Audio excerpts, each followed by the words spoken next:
મને કોકે ચિઠ્ઠી લખીને કીધું કે એકચ્યુઅલી ગઢવી બહુ તમને સાંભળીએ છીએ, સરસ વાતો કરો, સંસ્કારની આપણી ધરોહરને સાચવવાની વાતો કરો છો, પણ મને કે આ રૂપિયા ઉડે એકચ્યુઅલી થોડું લક્ષ્મીનું અપમાન તમને નથી લાગતું? અને મને ખબર નહીં, બોલતા બોલતા આ સાક્ષી છે, સીધો જ જવાબ આવ્યો. અને આજ વળી યાદ આવ્યું કહી દઉં, સીધો જ જવાબ કે તમારું શું કહેવાનું છે, આ લક્ષ્મી ઉડાડવાનું ને આ રૂપિયાનું અપમાન ન કહેવાય એમ. મને ત્યાં જવાબ આવ્યો ને મેં કીધેલો ને આજ પાછો યાદ આવી ગયો વસિંતાનો.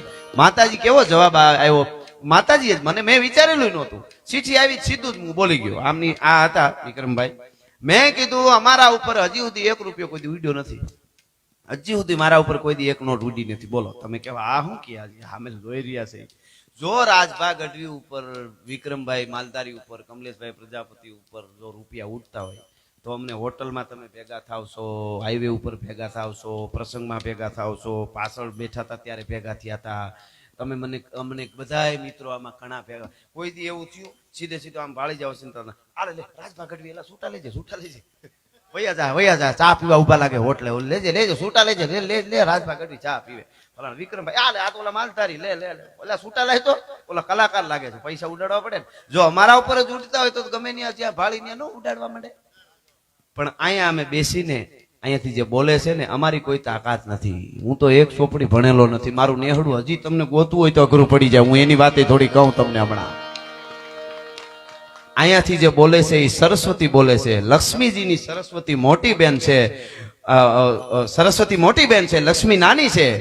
અને જ્યારે સરસ્વતી બોલે ને ત્યારે નાની બેન ને મોજના તોરા છૂટે એટલે ઉલળી માથે પડે છે. એટલા માટે અહીંયા ઘોળ કરવામાં આવે છે. ભલા માણસ, આ એવી રીતે પૈસો કોઈ દી કોઈને ન વિચારવું કે આ અપમાન છે. બીજું, અમારા એટલા ડાયરાઓ આખા ગુજરાતી કલાકારો કરી રહ્યા છે. એક જ ગુજરાત વર્લ્ડમાં, એ કહી દઉં ભારત આખામાં, કે જે ઘોળના રૂપિયા ધર્માદાના, બાકી બીજા કેમાં જાય આપ ખબર છો?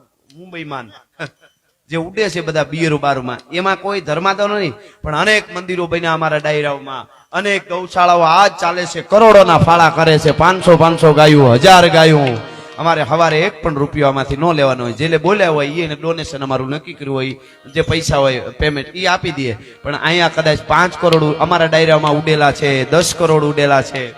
હા, તો મારે આ વાત તો આવી ગઈ. ઘરનો ડાયરો મજા આવે, સમજદાર વર્ગ એટલે. અને સમજદાર હામી જ વાતો કરી, અમુક હામી લપ ન કરવી. લંકાના યુદ્ધના મેદાનમાં રાવણ ને રામ જયારે હામા આવ્યા ને ઘમાકા જયારે બોલવા માંડાણા, ઘમનસાણ યુદ્ધ થયું.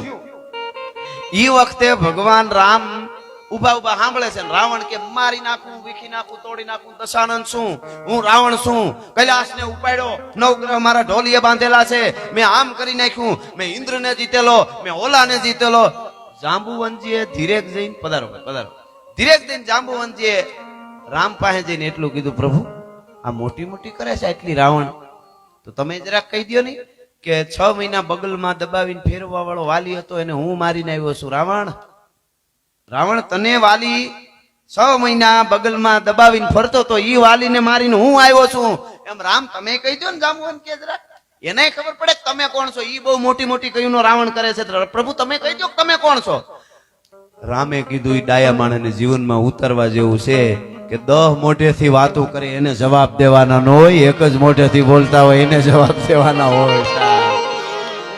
10 મોઢેથી જે બોલતા હોય એને વાતું કોઈને જ ન હોય. ભેણની કિંમત છે, બોલ અમોલ હે, બિન તોલે મત બોલ, પહેલે ભીતર તોલ કે ફીર બાહિર તું બોલ. એમ 10 મોઢા વાળાની કઈ વાતું નથી, પણ જે જવાબ દેવો હોય, જ્યાં ઠેકાણું હોય ત્યાં રેડાય, રાવું રેડાય. સમજદાર વર્ગ મળ્યો છે તો થોડી ઝીણી જીવતરની વાતો યાદ આવતી જાય છે. દુહાઓ અમારા લોક સાહિત્ય અણમોલ છે.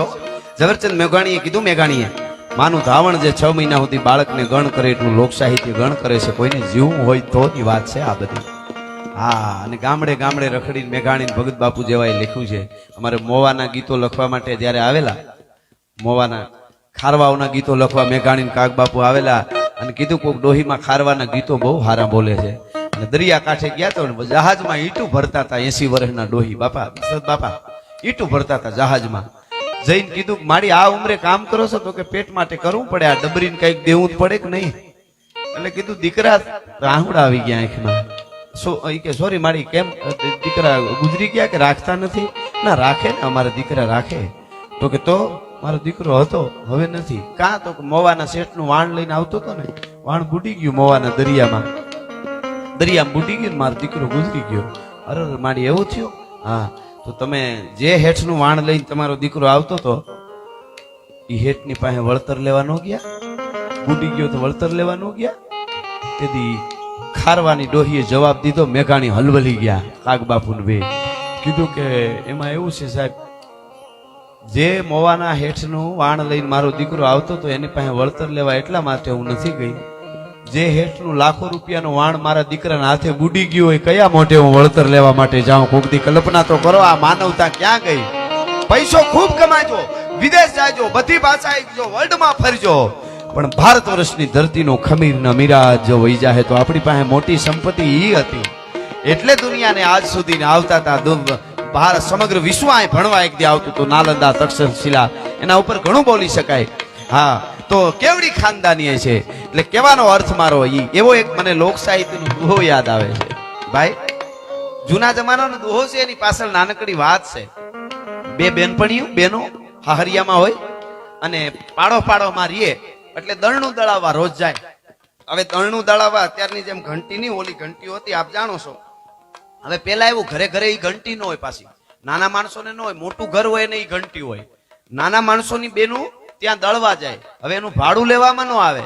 દળાવવા જાય તો શું કરવાનું? પોતાનો બાજરો 5 કિલો દળવા જાય, જુવાર 5 કિલો દળવા જાય, મકાઈ 5 કિલો દળવા જાય, તો સામે વાળાનું પોતાનું 5 કિલો દળી દેવાનું અને આનું દળી લેવાનું, ભાડું નહીં કોઈ.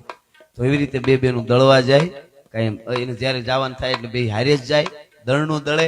દળતા દળતા બે બેનું વાતો કરતી, અમે એક બેનને દળતા દળતા બાજરો ખાવાની ટેવ.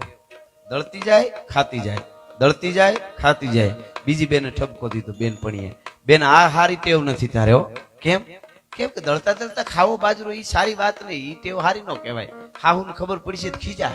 હાહુનું હતું ને હમણાં એક હાહુ એક માળીએ તો મને એવું કીધું, ભગવાન ભેળો થાય મારે એને પૂછવું કે મારા ઉપર અન્યાય કર્યો છે. મેં કીધું ઈ તો એમ કેમ ભેળો થાય? મેં કીધું પણ અન્યાય શું કર્યો માળી? ઈ તો કે 70, 60, 50 થી ઉપર 60, 70 વર્ષના જે બેનું છે એના ઉપર બહુ અન્યાય ભગવાને કર્યો. મેં કીધું શું કર્યો? ઈ તો કયો. મને કે અમે પરણીને આવ્યું તેથી હાહુનો જમાનો હતો. હાહુ વહુના ભૂકા કાઢી નાખતા. બરોબર? હાહુનો અમને એમ હતું કે અમારો એક દી જમાનો આવશે, અમારે વહુ આવશે. જ્યાં અમારે વહુ આવી તો વહુનો જમાનો આવી ગયો. અમને મનની મનમાં રહી ગઈ. હા હોય કે લે કોણ કને મનમાં હું રહી જાય છે નક્કી નથી થતું આમ. હા ખરેખર બને હાહુની ડિમાન્ડ બહુ ને, પાછી વહુની બહુ ડિમાન્ડ નહીં. વહુની બિચારી ડિમાન્ડ ને, હાહુની કેટલી ડિમાન્ડ. વહુ ભણેલી હોવી જોઈએ, ગણેલી હોવી જોઈએ, ડાય હોવી જોઈએ, રસોઈ હારી કરે એવી હોવી જોઈએ, ઊંચી હોવી જોઈએ, રૂપાળી હોવી જોઈએ, આવી હોવી જોઈએ, આવી હોવી જોઈએ. સાસુની બહુ ડિમાન્ડ. વહુની કોઈ ડિમાન્ડ નહીં, એક જ ડિમાન્ડ, સાસુ ન હોવી જોઈએ. મુદ્દો ન હોવો જોઈએ એમ. પણ ખેર, મારે જે વાત આપને કરવી છે, ઓલી બાઈ કીધું તું દળતા દળતા ખાઈ સારું નહીં, દળતા દળતા ખવાયની ટેવ કે મને ખબર છે પણ ધીરે ધીરે બંધ કરી દઈશ, મને ખબર જ ન રહી, મારે ખવાય છે તો જ દળવાની મજા આવે. એમાં બન્યું એવું મિત્રો, ત્રાંબાના ડબરા બેને લોટ દળ્યું, હાંજ પડી ગઈ, થોડું થોડું અંધારું થયું, ઝરમર મેવર હે, બે બેનું દળીને ઘરે જવા નીકળ્યું. બેનપણ્યું બે માથે ખુલ્લા ડબરા ત્રાંબાના લોટના જાતી હતી. એમાં કોકની ભેહું બજારમાં આવતી હતી માલધારીની, એમાં વરસાદ કર્યો, ભેહું મોજમાં આવી ગઈ. ભલ ભાલકી ભગર ગુનર દાડેમાં હોલર રાણસુ બાપો લઈયો પહરાઈ હિલોળાસુ દેત પ્રભાતન વાગત વ્રજસુ વાહળિયો આચળ ફાટક ડાણ ધરાગઢ માખણ માસી હેજો ઉતરે અડા ભેડગી ચારણ જીયલ આંગણ કૂંઠિયું થાટ ઝપાટ કરે એવી કૂંઠિયું ભેહું દોડતી દોડતી આમ આળપતી આવે, મોજમાં આમ મસ્તી કરતી આવે ભેહું. બે બેનું તરી ગયું, તરી જાવ તરી ગોવાળે કીધું જરાક તરી. એમાં એક બેન ને ભેહનો વાહ આમ અડી ગયો, આમ ભટકાણો. ઈ બેન બીજી બેન સામે ભટકાણી, બે બેનું પડ્યું. બહુ લાગ્યું નહીં, સાઈડમાં પડી ગયું, પણ ડબરા બે ના લોટના ડાણા ગારામાં માથે ભેહું ઠેબે સડાવતી ગયું. બે ડબરા ખલાસ. બે બેનું એક બાજુ ઉભી હતી, એક રોવે ને એક દાંત કાઢે. તે રોતી તી બેન કે તારો ઢોળાઈ ગયો મારો ઢોળાઈ ગયો, તને દાંત હેના આવે છે? ઈ તો કે આજથી 200-300 વર્ષ પહેલા લખાયેલો દુહો સાંભળજો, જીવનમાં કેટલો કાયમ આવે છે. બે બેનનો એક દુહો છે. ઓલી જે બેન રોતી હતી એને ઓલી દાંત કાઢતી હતી, બેન કે છે આપણું બેનું ઢળી ગયું. ઓલી કે તો તું કાં દાંત કાઢીને? હું તો રોવું છું. ઢળી તો તારું ગયું. તો ઓલી બેને શું કીધું ખબર? કે રાત અંધારી મેં પડે, રાત અંધારી મેં પડે ને આપણો બેનો આટો વિખરી જો. બેનું ઢોળાઈ ગયું, પણ હવે મજા છે જીવનમાં ઉતારવાની. પણ મેં દળતા જેટલો ભૂક્યો એ મારે એટલો તો ઉગર્યો. મેં દળતા જેટલો ભૂક્યો મારે એટલો ઉગર્યો. ઈ કે મેં દળતા ખાધું ઈ તો રહ્યું, તારે તો બધુંય ગયું. એમ જીવનમાં સમાજના કામ ફલાણા ઢીકડા જીવતર ભક્તિ આ હારું જીવવું કરી લેજો. નકરું પછી કરીશું, પછી કઈ ડબરા ઢોળાઈ જાય કાંઈ નક્કી નથી. ભેહું કાળ રૂપી ઠેબે ચડાવી છે ત્યારે ડબરા ઢળી જાય. મેં દળતા જેટલો ભૂક્યો મારે તો એટલો જ ઉગર્યો. એટલે કે છે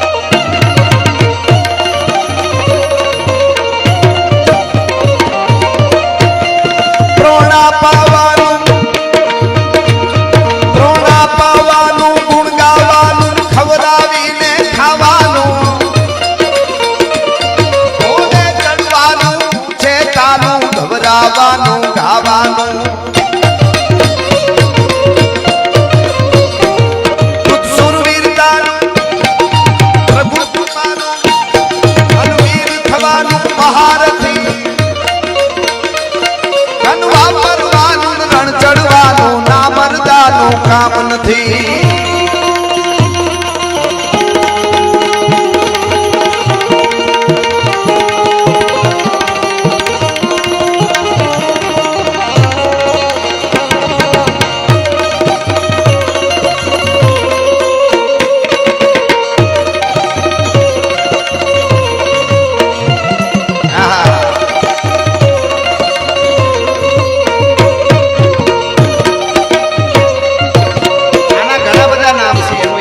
મને બહુ ગમે. એક નામ છે દોલત.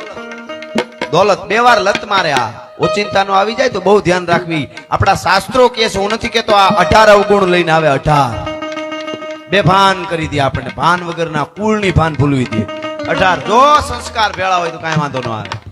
18 અવગુણ આવે, પણ બે વાર લત મારે. આ દોલત આવે ને ઓચિંતાના બહુ પૈસા, ત્યારે પાછળથી લત મારે વાહામાં છાતી કાઢીને પડતો. આપણે સમાજની નાયતની જરૂર નહીં હો ભાઈ, ગમે એને ખરીદી લઈ. ગોટો વળી જાય, હું ગમે એને ખરીદી લઈ. આવે ત્યારે છાતી કાઢીને કરતો હોય, પાછળથી લત મારે. દોલત જાય ત્યારે છાતીમાં લત મારે.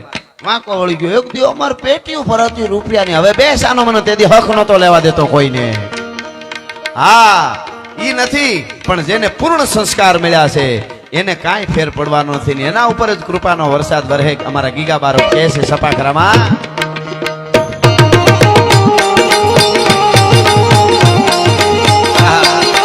આમાં સમજાય ને મજા આવશે, એનો આનંદ લેજો. રેપર આવે ને, રેપ સોંગ છે, એમાં અમારું આપણું આ ગુજરાતનું આ રેપરના બાપનો બાપ છે, એટલા અર્થો આવે આમાં. આ સપાખરામાં જોજો.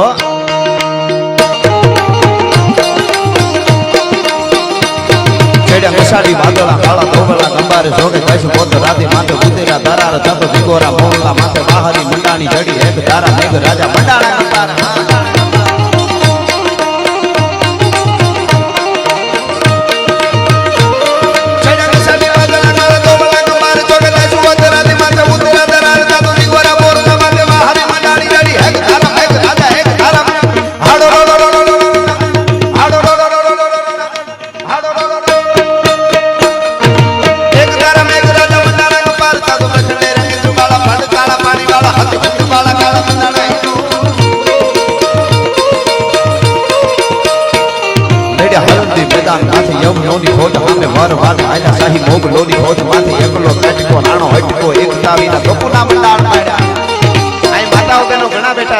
આપણે સરદાર પટેલ ને યાદ કરી, આપણે શિવાજી ને યાદ કરી, પ્રતાપ ને યાદ કરી, પણ માતાઓની બહુ મોટી જવાબદારી છે. હું કાયમ મારા પ્રોગ્રામમાં એક જ વાત કરું છું કે આજ પણ તમારે આ પુરુષોને અવતાર લેવો હોય છે તો કોઈક માં જોહે. માવડીઓની તૈયારી છે. અમે અઠવાડિયે એકાદી વાર્તા દીકરીઓ દીકરાને સંભળાવજો.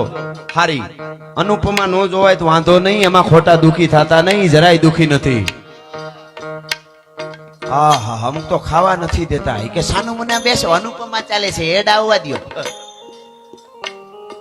આ અનુપમા બિચારો હુકાઈ ગયો હા ઓફિસમાં થોડી થોડીને એનું શું એમ હા મેકઅપ ના ખર્ચા ઈ ઉપાડે છે